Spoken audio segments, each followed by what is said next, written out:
Homeopathy की सारी छोटी बड़ी खबरों के लिए कीजिए मेरे चैनल को सब्सक्राइब नाउ का बटन दबा के साथ ही साथ दबा दीजिए बेल आइकन भी। तो चलिए आइए जानते हैं कि आज की न्यूज़ क्या है।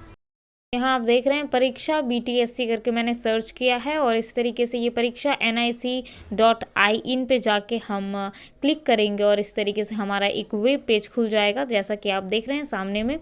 इस तरीके से BTSC का जो है वो पूरा आप देख रहे हैं, यहाँ पे सब कुछ एक एक चीज़ वहाँ पे आ गई है BTSC की। अब सबसे पहले हम क्या करेंगे कि इसे कर लेंगे डेस्कटॉप साइट पे, और इस तरीके से ये डेस्कटॉप साइट पे कन्वर्ट हो गया है। अब बहुत ही इजी है, आपको ये निकालना है कि आपका एप्लीकेशन क्या है। ठीक है, तो एप्लीकेशन क्या है, एप्लीकेशन में आपने क्या भरा था क्या नहीं, वो यहाँ साइड में कैंडिडेट्स ऑनलाइन एक तो है जिसमें आपको ऑनलाइन भरना था, जो कि आप भर चुके हैं। और अब कैंडिडेट्स साइट पे आप जाके यहाँ हर तरह की चीज़ निकाल सकते हैं, जैसे कि आप यहाँ पे डुप्लीकेट रजिस्ट्रेशन स्लिप निकाल सकते हैं, यहाँ पे आप ट्रांजेक्शन ID के बारे में जान सकते हैं। यहाँ पे अगर नीचे देखें तो यहाँ देखिए प्रिंट डिटेल एप्लीकेशन आप जान सकते हैं। तो हमें जानना है एप्लीकेशन। ठीक है, तो हमने यहाँ पे क्लिक किया और अब यहाँ जाके ये खुल चुका है।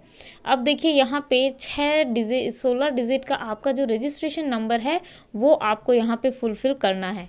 ट्रांजेक्शन ID जानते हैं तो लिखिए, नहीं जानते हैं कोई ज़रूरत नहीं है इसकी, वो उससे ज़्यादा इम्पॉर्टेंट है आपका डेट ऑफ बर्थ। और ट्रांजेक्शन डेट भी डालने की ज़रूरत नहीं है, आप डेट ऑफ बर्थ डालिए। सेलेक्ट जेंडर, जो जेंडर आपका है उसे डालिए।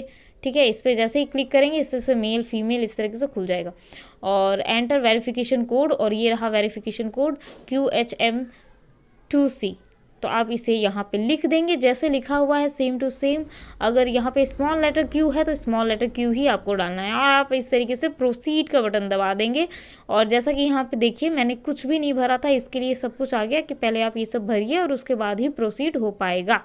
ठीक है, तो इस तरीके से आप यहाँ पे प्रोसीड दबाएंगे और आपका सारा डॉक्यूमेंट्स जो भी डिटेल्स है वो खुल जाएंगे। आपको एक बात बता दूँ, जो ये येलो कलर में जो ये इस तरीके से नीचे लिखा के जितना कुछ आया है, जैसे कि DOB आपने नहीं डाला, ये नहीं डाला, वो नहीं डाला, तो ये सारी चीज़ें जो हैं प्रोसीड के नीचे, प्रोसीड रीसेट और क्लोज जो यहाँ लिखा हुआ है इसके नीचे आ जाएंगी। क्या आएगा देखिए, आपका सबसे पहले ट्रांजेक्शन ID आएगा, आपका एप्लीकेशन नंबर आएगा, आपका रजिस्ट्रेशन नंबर आएगा, आपने किस दिन ट्रांजेक्शन किया है वो डेट भी यहाँ पे शो हो जाएगी। अगर आप डेट ऑफ बर्थ, जेंडर और ये जो वेरिफिकेशन कोड है ये डालेंगे और 16 डिजिट का आपका जो रजिस्ट्रेशन नंबर है वो डालेंगे, तो ये सब कुछ आ जाएगा, आपका एक एप्लीकेशन नंबर आ जाएगा। आपको साइड में यहाँ पे आपको व्यू करके आएगा कुछ, तो आपको वो व्यू करना है, PDF डाउनलोड करना है, जो करना है वहाँ पे आप जाके कर लीजिएगा। बहुत ही ईजी है, इस तरीके से आप अपना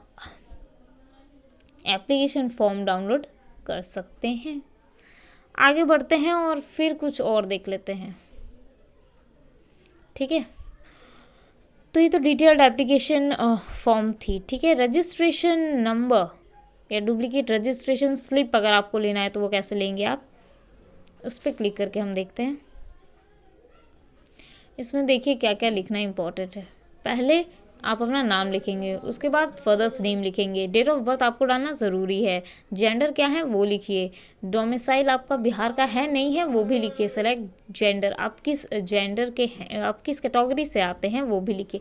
जैसे कैटेगरी पे मैंने क्लिक किया, ठीक है, प्लीज़ सेलेक्ट। ओके, पहले आपको डोमिसाइल येस करना होगा और उसके बाद एक सेलेक्ट का ऑप्शन आएगा। अब यहाँ पे जो है हर तरह का जो भी आप हैं, जैसे कि आप जनरल हैं आप जनरल सेलेक्ट कर लीजिए, अगर आप SC हैं SC लिखिए, अगर आप ST हैं तो SC डालिए। तो इस तरीके से आपको डालना है, वेरिफिकेशन कोड डालना है, प्रोसीड कर देना है। इसके बाद क्या होता है ना कि आपका जो रजिस्ट्रेशन स्लिप है वो आ जाएगा, आपका क्या रजिस्ट्रेशन नंबर है उसके साथ, तो आपको ईजी हो जाएगा, है ना। तो ये भी मैंने आपको समझा दिया है, अब तो मुझे नहीं लगता कि कोई दिक्कत होगी।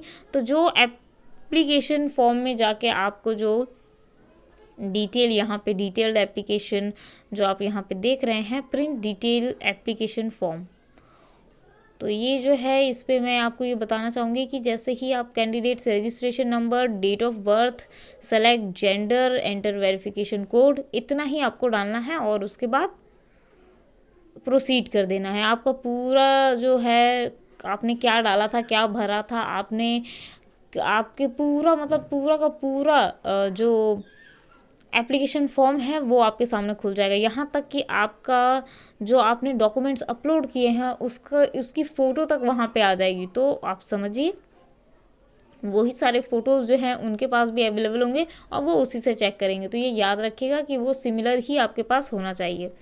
तो ये तो थी कुछ इम्पॉर्टेंट जानकारियाँ जो आप चाह रहे थे कि मैं आपको बताऊं और मैंने बताया।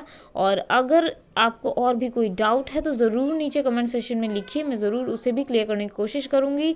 और रही बात किस तरीके से आपको फॉर्म फिलअप करना है, वहाँ पे जितने भी चेकलिस्ट है उसको कैसे भरना है, वो भी जल्द से जल्द मेरे इस चैनल पर अपलोड होगा।